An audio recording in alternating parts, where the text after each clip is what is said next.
আমরা এখন পড়া শুরু করবো গ্লিসারিন। গ্লিসারিন বা গ্লিসারিন আরেকটা নাম কি? গ্লিসারল। গ্লিসারিন বা গ্লিসারল। এখন গ্লিসারল, দেখো একটা জিনিস খেয়াল করো, গ্লিসারল যেহেতু বলতে লাস্টে কি আছে? ওয়েল আছে। আর ওয়েল থাকা মানে কি? এটা একটা অ্যালকোহল হবে। অ্যালকোহল থাকা মানে কি? অ্যালকোহল থাকা মানে হচ্ছে এখানে একটা ওইচ থাকবে। বাট আমাদের কথা হচ্ছে এখানে একটা ওইচ থাকবে না, এখানে অনেকগুলো ওইচ থাকবে। আমরা যখন অ্যালকোহলের ক্লাসিফিকেশন করছি, আমরা দুই ধরনের অ্যালকোহল করছি।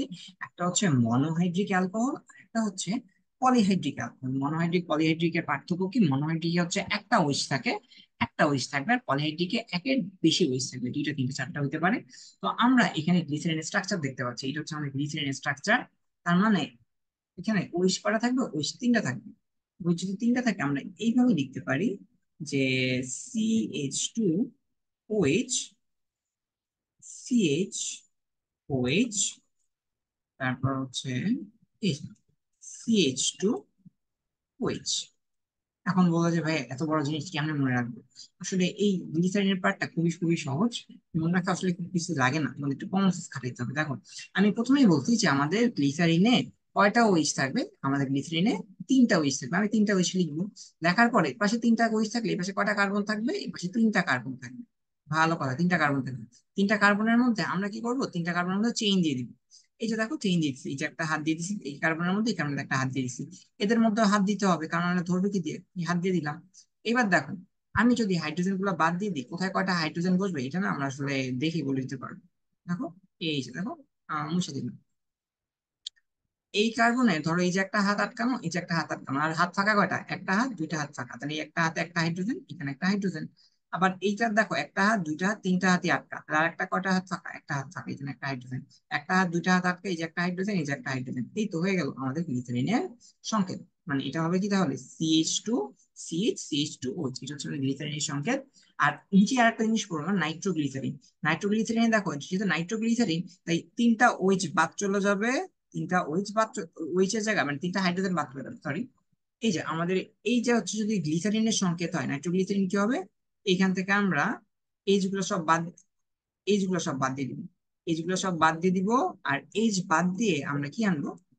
NO2 গ্রুপ আনবো। NO2, NO2, NO2। তো এটাই হয়ে যাবে আমাদের নাইট্রোগ্লিসারিন। তাহলে এটা হচ্ছে নাইট্রোগ্লিসারিন। আর একটু আগে দেখলাম গ্লিসারিন। তো আমরা প্রথমে দেখবো গ্লিসারিন কিভাবে প্রিপারেশন করে। হ্যাঁ, গ্লিসারিন প্রিপারেশন করার আগে আমরা আসলে একটা জিনিস নিয়ে জেনে আসতে হয়, সেটা হচ্ছে অ্যাস্টার কি। আমাদের একটা ফাংশনাল গ্রুপ ছিল, সেটা নাম ছিল অ্যাস্টার। অ্যাস্টার কি ছিল? R C double bond O, O R। R C double bond O, O R, এটা ছিল হচ্ছে আমাদের অ্যাস্টারের সঙ্গে। এখন এখানে আর কি হবে? আর কি হবে? আর এটা হচ্ছে R C double bond O, O R। এই তো, এটা ছিল আমাদের অ্যাস্টারের সংকেত। এখানে দেখো আমাদের একই রকম ভাবে একটা অ্যাস্টার লেখা হচ্ছে, দেখো, এই যে অ্যাস্টার লেখা হয়েছে। এটাকে যদি আমরা একটা আর ধরি, এটাকে যদি আমরা একটা আর ধরি, এই যে C double bond O, আর এখানে একটা আর ছিল, তাই না? বাট এখানে আর এর পরিবর্তে আমরা CH2 লিখছি। আর যদি আর হয়তো এখানে CH3 লেখার কথা ছিল, বাট এখানে CH2 কেন লিখছি দেখো। এখানেও সেই গ্লিসারিনে দেখো, যেহেতু তিনটা কার্বন বিশিষ্ট একটা চেইন লাগবে, এখানে আমরা একটা চেইন বানাই দিচ্ছি, শিকল বানাই দিচ্ছি। যে এই যে CH2 CH CH2, আর বাকি জিনিসটা হচ্ছে অ্যাস্টারের মধ্যে। তার মানে কি? এটা হচ্ছে এটা একটা অ্যাস্টার, এটা একটা অ্যাস্টার সিঙ্গেল, এটাও একটা অ্যাস্টার, এটাও একটা অ্যাস্টার। জাস্ট এখানে তিনটা অ্যাস্টারের মধ্যে একটা একটা লিঙ্কেজ আছে, হ্যাঁ। তিনটা অ্যাস্টারের মধ্যে একটা লিঙ্কেজের মতো আছে। এই তো। আর এই বিক্রিয়া তোমাদের আসলে 19-এ ছিল, এই যে বহু সামান্তরিক বিক্রিয়া 19-এ ছিল। আমরা এই যে যে গ্লিসারিন বানাবো, এই অ্যাস্টার থেকে দুই ভাবে গ্লিসারিন বানাইতে পারি। অ্যাস্টার থেকে দুই ভাবে গ্লিসারিন বানাইতে পারি। দুইটা ভাবে কি কি হইতে পারে দেখো, দুইটা প্রিপারেশন আছে এখানে।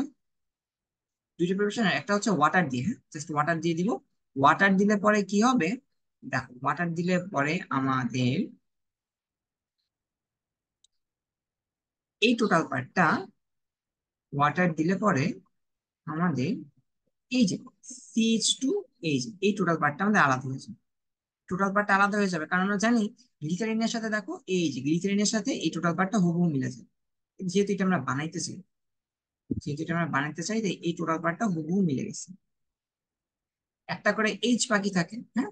তো এই টোটাল পার্টটার সাথে আমাদের এই ওয়াটারের এইচটা চলে যাবে, হ্যাঁ। তাহলে এখানে কয়টা ওয়াটার লাগবে? আলটিমেটলি আসলে তিনটা ওয়াটার লাগবে, কারণ এখানে তিনটে এইচ লাগতেছে। তাহলে বাকি থাকে কোন পার্টটা? এই লাল কালারের পার্টটা বাকি থাকে। এই লাল কালারের পার্টটার সাথে কি যাবে জানো? লাল কালারের পার্টটা যেহেতু ভেঙে যাবে, এই লাল কালারের পার্টটার সাথে কি যাবে, ওইচ চলে যাবে। এই যে দেখো, লাল কালারের পার্টের সাথে এই যে ওইচ চলে আসবে, ওইচ। আর এটা হচ্ছে আমাদের লাল কালারের পার্টটা ছিল। হ্যাঁ, এখানে আগে একটা 3 লাগাই দিই, তাই না? দেখো তিনটা তিনটা জিনিস ছিল, তাই এখানে একটা 3 লাগাই দিই। আর 8 দিয়ে এখানে আসলে কি বোঝাচ্ছি, এই যে হলুদ কালি দিয়ে যে দাগটারে ইন্ডিকেট করতেছি C17H35, এটাকে আসলে প্রথমেই বলছিলাম এটা কি আমাদের আর, তাই এখানে আমরা আর লিখে দিচ্ছি। দেখো আর মানে কি C17H35। এই তো, তার মানে আমরা গ্লিসারিন বানাইতে পারলাম। এটা হচ্ছে আমাদের গ্লিসারিন। তাহলে গ্লিসারিন কিভাবে বানানো যায়, এটা হচ্ছে একটা অ্যাস্টার। এই যে আমাদের বাম পাশে যে মলিকুলটা দেখতে পাচ্ছি, এটা হচ্ছে আমাদের একটা অ্যাস্টার। হুম, তো এটা হচ্ছে আমাদের একটা অ্যাস্টার। আর এই যে এখানে অ্যাস্টারটা হচ্ছে তিনটা, এই যে একটা অ্যাস্টার, উম এই যে একটা স্টার, এই যে একটা স্টার, আর এই যে একটা স্টার, এই যে একটা স্টার, এই যে একটা স্টার, তিনটা স্টারের মধ্যে একটা লিঙ্কেজ আছে। হ্যাঁ, তিনটা স্টারের মধ্যে একটা লিঙ্কেজ আছে। তো আর সেইখানে আমরা যদি ওয়াটার অ্যাড করি, তখন আমরা গ্লিসারিন বানাইতে পারি। নেক্সট ওয়ে কি দিয়ে করা যায়, নেক্সট হচ্ছে সোডিয়াম হাইড্রোক্সাইড দিয়ে করা যায়, সোডিয়াম হাইড্রোক্সাইড। উপায় সেম। এখানে এই যে যে সবুজ কালি করা দাগ দিয়ে জিনিসটা আলাদা করে নিছি, এখানে একটা হাইড্রোজেন ঢুকানো লাগবে, এই হাইড্রোজেনটা ঢুকাই দিলাম। আর এই যে লাল কালারের যে পার্টটা ছিল, লাল কালারের পার্টের সাথে আগের বার কি অ্যাড হয়েছিল, ওই অ্যাড হয়েছিল। আর এইবারে লাল কালারের পার্টের সাথে এই যে ও এন অ্যাড হবে। এবার লাল কালারের পার্টের সাথে কি অ্যাড হবে, এই যে ও এন। কারণ কি, হাইড্রোজেনটা হচ্ছে আমাদের এইখানে চলে গেছে, আর ওই ও এন এটা বাকি থেকে এই ও এন এখানে যুক্ত হবে। ও এন যুক্ত হলে আমরা কি পাবো, সোপ পাবো। আর মানে কি, আর মানে একই রকম, C17H35, C17H35, আর COO N। এটা হচ্ছে আমাদের সাবানের সঙ্গে আমরা যে সোপ ইউজ করি, এই সেই soap। এই তো। হুম, এই হচ্ছে আমাদের সাবান তৈরি করা হয়ে গেল। এটা হচ্ছে চর্বি জাতীয় একটা জিনিস। আহ সরি, লবণ জাতীয় একটা জিনিস। সোপ হচ্ছে একটা লবণ জাতীয় জিনিস, কারণ এই যে ক্ষারের ক্ষারের মাধ্যমে তৈরি হয়েছে। এবার হচ্ছে গ্লিসারিন বানাইলাম, ভালো কথা। এখন গ্লিসারিন কি আমরা আইডেন্টিফিকেশন করবো, গ্লিসারিনের প্রিপারেশন পারো না পারো ঝামেলা নেই, বাট এগুলো খুবই সহজ জিনিস, একবার লিখলেই যাতে সবসময় মনে থাকে। গ্লিসারিনের আইডেন্টিফিকেশন থেকে তোমাদের বোর্ড পরীক্ষা বলো, অ্যাডমিশন বলো, এমসিকিউ বলো, এখানে প্রশ্ন আসার সম্ভাবনা অনেক বেশি। হ্যাঁ, তো এইখানে প্রথম আমরা একটা উদ্ভট জিনিস পড়বো, যে জিনিসটাকে কখনো পড়ি নেই, আর সামনে পড়তে হবে না। সেটা হচ্ছে potassium bisulphate, potassium hydrogen sulphate. Potassium hydrogen sulphate হচ্ছে একটা dehydrating agent. Potassium hydrogen sulphate একটা ডিহাইড্রেটিং এজেন্ট, এটা পানি শোষণ করে। যদি গ্লিসারিনের মধ্যে আমরা পটাশিয়াম হাইড্রোজেন সালফেট দেই, তাহলে পানি শোষণ হবে। কয়টা পানি শোষণ হবে জানো, দুইটা পানি শোষণ হবে। এটা হচ্ছে গ্লিসারিনের সংকেত। এখান থেকে আমরা দেখো, এই যে দাগ দিয়ে দেখা দিচ্ছি, এই যে এখান থেকে একটা ওয়াটার বাদ দিয়ে দিব, আবার এইভাবে একটা ওয়াটার বাদ দিয়ে দিব। এরপরে বাদ বাকি যা থাকবে ওইগুলোকে আমরা কি করবো জানো, জয়েন করে দিব। ধরো এই যে একটা কার্বন ছিল, আমাদের একটা কার্বন ছিল, কার্বনের দুই হাতে দুইটা হাইড্রোজেন ছিল, দুই হাতে দুইটা হাইড্রোজেন ছিল। এই দুইটা হাইড্রোজেন যদি বাদ চলে যায়, এই দুইটা হাইড্রোজেন যদি বাদ চলে যায়, তার মানে দুইটা হাত ফাঁকা হয়ে যাবে। দুইটা হাইড্রোজেন যদি বাদ চলে যায়, তখন আমাদের দুইটা হাত ফাঁকা হয়ে যাবে। দুইটা ফাঁকা হাত দিয়ে দেখো এই অক্সিজেনটা ধরে ফেলবে। দুইটা ফাঁকা হাত দিয়ে ও আমাদের এই যে অক্সিজেনটা ধরবে। আর এই যে যে হাইড্রোজেনটা ছিল, এই হাইড্রোজেনটা কি করে, এই হাইড্রোজেনটা আমাদের এই কার্বনের সাথে লেগে যায়, বুঝলো? এই তো, এরপর আমরা এই স্ট্রাকচারটা পাই। আর এই যে নিচে যখন একটা ওয়াটার বাথ চলে যায়, তখন এই যে দেখো, এই যে কার্বন হাইড্রোজেনটা একই রকম ভাবে থাকবে। আর এই কার্বন ডাবল বন্ড তৈরি করবে নিচের এই CH2 এর সাথে, CH2 এর সাথে। তার মানে আলটিমেটলি আমরা এরকম একটা চেহারা পাবো, যার উপরে থাকবে হচ্ছে একটা অ্যালডিহাইড গ্রুপ। দেখো CH4, এই যে এই টোটাল পার্ট হচ্ছে কি একটা অ্যালডিহাইডের মতো লাগতেছে না, অ্যালডিহাইডের মতো লাগতেছে। আর নিচে একটা ডাবল বন্ড থাকবে, নিচে একটা ডাবল বন্ড থাকবে।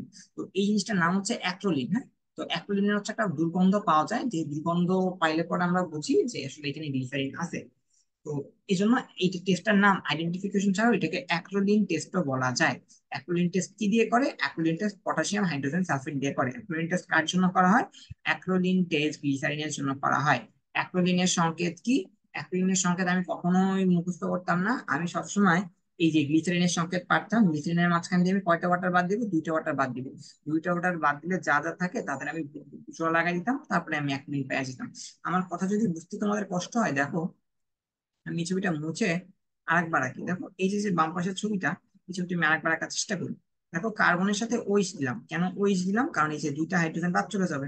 এরপরে মাঝখানে একটা CH দিলাম, এরপরে ওইচ বাদ, আর কিছু নাই। এরপরে নিচে আরেকটা CH2 দিলাম, কারণ আর কিছু নাই। এবার দেখো আমি দেখি কার কার কয়টা হাত ফাঁকা আছে। আমাদের এই নিচের কার্বনের কয়টা হাত ফাঁকা, চিন্তা করো তো। এই কার্বনের একটা হাত ফাঁকা, এই কার্বনের হচ্ছে একটা হাত ফাঁকা। আর এই কার্বনের কয়টা হাত ফাঁকা, দুইটা হাত ফাঁকা। এই কার্বনের কয়টা হাত ফাঁকা, এই কার্বনের একটা হাত ফাঁকা। এই তো আমরা বুঝলাম। যদি তাই হয়, এবার আমাদের কাজ হবে কি, দেখো এই যে আমরা এই যে ছবিটা পাইলাম, এই যে ছবিটা পাইলাম, এই ছবিটা কই থেকে পাইলাম, এই যে দুইটা মলিকিউল ওয়াটার বাদ দেওয়ার পরে এই ছবিটা পাইলাম। এখন বলবো যে আমরা অ্যাক্রিলিন কেমনে পাবো, দেখো অ্যাক্রিলিন মুখস্থ করার কিছু নেই। এই যে যে ফাঁকা হাতগুলো পাইছি, এই ওর একটা হাত ফাঁকা, ওর একটা হাত ফাঁকা, তাহলে ওরা কি করবে, ফাঁকা হাত রেখে কোনো লাভ আছে না, ফাঁকা হাত রেখে কোনো লাভ নাই। এগুলো তোমার ফাঁকা হাতে বাদ দাও, আমার ফাঁকা হাতে বাদ দাও। আমরা ফাঁকা হাত দিয়ে কি করি, বন্ড তৈরি করি। এই যে ফাঁকা হাত দিয়ে ফাঁকা হাত দিয়ে এখানে একটা বন্ড তৈরি হবে। এই যে দেখো আমাদের ডাবল বন্ডের বিধান আমরা পাইলাম। আর দেখো ওর এখন এই যে একটা হাত ফাঁকা, এই যে একটা হাত ফাঁকা। আর কার্বন অক্সিজেনের সাথে কয়টা হাত দিয়ে ধরতে পারে, দুইটা হাত দিয়ে ধরতে পারে, তাই একটা হাত দিয়ে এখানে বন্ড তৈরি করবে। হ্যাঁ, এখন তার মানে একটা হাত দিয়ে বন্ড তৈরি করলো। এখন দেখতেছি কি, হ্যাঁ আমার তো এখন আর একটা হাত ফাঁকা। তখন আবার এই যে অক্সিজেনের কয়টা হাত, অক্সিজেনের তো দুইটা হাত, তিনটা হাত না। তার মানে তখন এই হাইড্রোজেনটা চলে যাবে, হাইড্রোজেনটা চলে আসে। হাইড্রোজেনটা চলে আসলে এই যে এখানে এসে লাগে। এই তো আমরা পেয়ে গেলাম আমাদের অ্যাক্রিলিন। আমরা আমাদের অ্যাক্রিলিন পেয়ে গেলাম। কিভাবে অ্যাক্রিলিন পাই, গ্লিসারিন আইডেন্টিফাই করতে পারি। লাস্ট হচ্ছে আমাদের, ও অ্যাক্রিলিনের গ্লিসারিন একটা ইউজ ছিল, গ্লিসারিন কেউ ইউজ করা হয়, glycerine is used as moisturising agent in eye drop, snow, lipstick etcetera. তো স্মুথে, লিপস্টিকে আমরা গ্লিসারিন ইউজ করি। নাইট্রোগ্লিসারিন কি, নাইট্রোগ্লিসারিন হচ্ছে মেডিসিনে ইউজ করা হয়, যেমন হার্ট ডিজিজে, অ্যানজাইনা, বুকে ব্যথা হয়, অ্যাজমা, ডাইনামাইট তৈরিতে আমাদের নাইট্রোগ্লিসারিন লাগে। তো নাইট্রোগ্লিসারিন তৈরি করতে গেলে আমাদের গ্লিসারিন বানাইতে হবে, এই যে আমাদের গ্লিসারিন আছে। আর যেহেতু নাইট্রো কথাটা আছে, তাই আমাদের অবশ্যই অবশ্যই কি লাগবে, নাইট্রিক অ্যাসিড লাগবে। দেখো নাইট্রিক অ্যাসিড লাগবে, HNO3। এই কথাটাকে আমরা এখানে জাস্ট NO2 এইভাবে লিখছি, NO2, বোঝার সুবিধার্থে, রিয়াকশনের সুবিধার্থে।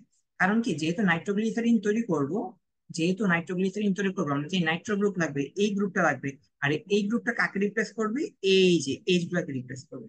এই যে আমাদের এই গ্রুপটা লাল কালি দিয়ে দেখে, লাল কালি দেখানোর যে জায়গাগুলা, এই এইচ গুলাকে আমাদের এই NO2 গ্রুপ রিপ্লেস করবে, বুঝলো। আর তখনই আমরা আমাদের নাইট্রোগ্লিসারিন পাবো।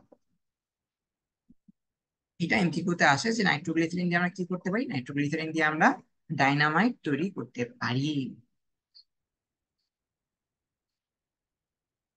এই তো আমাদের গ্লিসারিন, নাইট্রোগ্লিসারিনের পার্ট শেষ। আমরা অ্যালকোহলের পার্টে এই যে চারটা নিয়ে কিছু কথা বলিনি। তো এই চারটা হচ্ছে কি, এই চারটা হচ্ছে আমাদের এই পুরো চ্যাপ্টারের একটা ওভারভিউ, সরি মানে পুরো অ্যালকোহলের পার্টের একটা ওভারভিউ। এখানে অ্যালকোহল কয়ভাবে প্রিপারেশন করা যায় তার সব কিছু সামারি করে দেওয়া আছে। আইডেন্টিফিকেশন কিভাবে করা যায় সেটাও দেওয়া আছে, ডিফারেন্সিয়েট কেমন করা যায় দেওয়া আছে। তারপরে হচ্ছে আর অ্যালকোহলের যতগুলো রিয়াকশন আছে, হ্যাঁ অ্যালকোহল যতগুলো রিয়াকশন আসলে শো করে, যেমন এই যে অক্সিডেশন করলে কি কি হবে, তারপরে সাবস্টিটিউশন করলে কি হবে, এলিমিনেশন করলে কি হবে, মানে এই রিয়াকশন গুলো আসলে বেসিক্যালি তোমরা অ্যালকিনের পার্টে বুঝছো। ওই অ্যালকিনের পার্টের রিয়াকশন এখানে দিয়ে দিচ্ছি, কারণ যেগুলো অ্যালকোহল দেয়। তারপরে এই যে কিভাবে অ্যালকাইল হ্যালাইড বানানো যায়, তার এই সবগুলো রিয়াকশন বেসিক্যালি এখানে আমাদের দেওয়া আছে। এখানে একটা রিয়াকশন আমি তোমাদের দেখাই দেই, যে এই যে এইটা, এই রিয়াকশনটা একবার বোর্ড করি, এইবার একবার অ্যাডমিশনে আসছিল। হ্যাঁ হ্যাঁ দেখো, ROH, রাইট, ROH এটা হচ্ছে সাবস্টিটিউশন পার্টের রিয়াকশন। তার মানে সাবস্টিটিউশন মানে কি, ওইচটা চলে যাবে, অন্য কিছু আসবে। আর এলিমিনেশন মানে কি, টোটাল এখানে কিছু বাদ যাবে। সাবস্টিটিউশন মানে হচ্ছে ওই যাবে, অন্য কিছু আসবে। আর এলিমিনেশন মানে হচ্ছে কিছু যাবে আর অন্য কিছু আসবে না, হ্যাঁ। তো এইখানে HCN KCN এর রিয়াকশন কি হয়, এই OH গ্রুপটা সাবস্টিটিউট হয়, OH গ্রুপটা চলে গেলে এখানে কি গ্রুপ আসে, CN গ্রুপ আসে। তার মানে অ্যালকাইল সায়ানাইড। এটা বলতেছি খুবই ভালোভাবে মনে রাখবা। এখানে দেখো, যদি আমরা CH3OH চিন্তা করি, যদি এটা CH3OH থাকতো, আর এখানে যদি সায়ানাইডের মাধ্যমে রিয়াকশন করি, KCN আর HCN, তখন এই প্রোডাক্টটা কি হবে, CH3CN, CH3CN। তার মানে কার্বন এখানে কয়টা হলো, এই যে একটা কার্বন, এই যে একটা কার্বন, 1 নাম্বার 2 নাম্বার। আর এখানে কার্বন কয়টা ছিল, এখানে কার্বন একটা ছিল। তার মানে সায়ানাইড দিয়ে যদি আমরা রিয়াকশন করাই, তখন হচ্ছে কার্বন সংখ্যা বৃদ্ধি পায়। তাই স্টেপ আপ রিয়াকশন করার একটা উপায় কি, স্টেপ আপ রিয়াকশন করার একটা উপায় হচ্ছে সায়ানাইড দিয়ে রিয়াকশন করা। তাই যখনই আমরা সিকিউর মধ্যে দেখবো যে আসলে সায়ানাইড আছে, সায়ানাইড দিয়ে রিয়াকশন করা যায়, তখনই আসলে আমরা উম, মানে যখনই আমরা দেখবো কার্বন সংখ্যা বাড়াইতে হবে, তখন আমরা সাইনাইড নিয়ে আসবো, অথবা সাইনাইড থাকলেই বুঝবো যে কার্বন সংখ্যা বাড়ানো হয়েছে এখানে। তো এই তো আমাদের অ্যালকোহল পার্ট শেষ। অ্যালকোহল পার্টের পরে তোমরা দেখবে অ্যারোমেটিক অ্যালকোহল, আসলে এই পার্টটা হচ্ছে ফিনলের পার্ট। ফিনলের পার্টের ভিডিও অলরেডি চ্যানেলে দেওয়া আছে। আর আসলে আমরা ফিনলের পার্টটা এখানে রাখছি, ঠিক আছে। ফিনলের পার্টটা আমরা যখন অ্যারোমেটিক পার্ট করবো তখন করবো। অ্যারোমেটিক পার্ট পড়ানো শুরু করার পরে তোমরা চ্যানেল থেকে ফিনলের ভিডিও গুলো দেখে নিবা। ওখানে বেশ অনেক সময় নিয়ে, কত বছর পড়ানো হয়েছে ফিনলের পার্টটা। ফিনলের পার্টটা অ্যালকোহলের মতোই সমান গুরুত্বপূর্ণ। আর আপাতত তোমরা অ্যালিফেটিক অ্যালকোহলের পার্টটা শেষ করো, যেই কারণে আমরা ডিসিশনটা শেষ করলাম। এরপরে আমাদের এইখানেই শেষের দিকে দেখবা তোমাদের কাছে ইথারের পার্ট আছে। নেক্সট দিন আমরা ইথার পড়া শুরু করবো। ইথারের পার্টটা খুবই ছোট, দেখছো, মাত্র 2 পেজের মধ্যে আমাদের আসলে ইথারটা শেষ। ইথার খুব বেশি বড় না, ইথারেরও ছোট একটা ভিডিও হবে। এই ইথার শেষ করলে পরে আমরা অ্যালডিহাইড কিটোন আর অ্যাসিড শুরু করবো। হুম, আর এক পর্যন্ত তোমরা ভিডিও থাকো আর ক্লাসগুলো করতে প্র্যাকটিস করতে থাকো।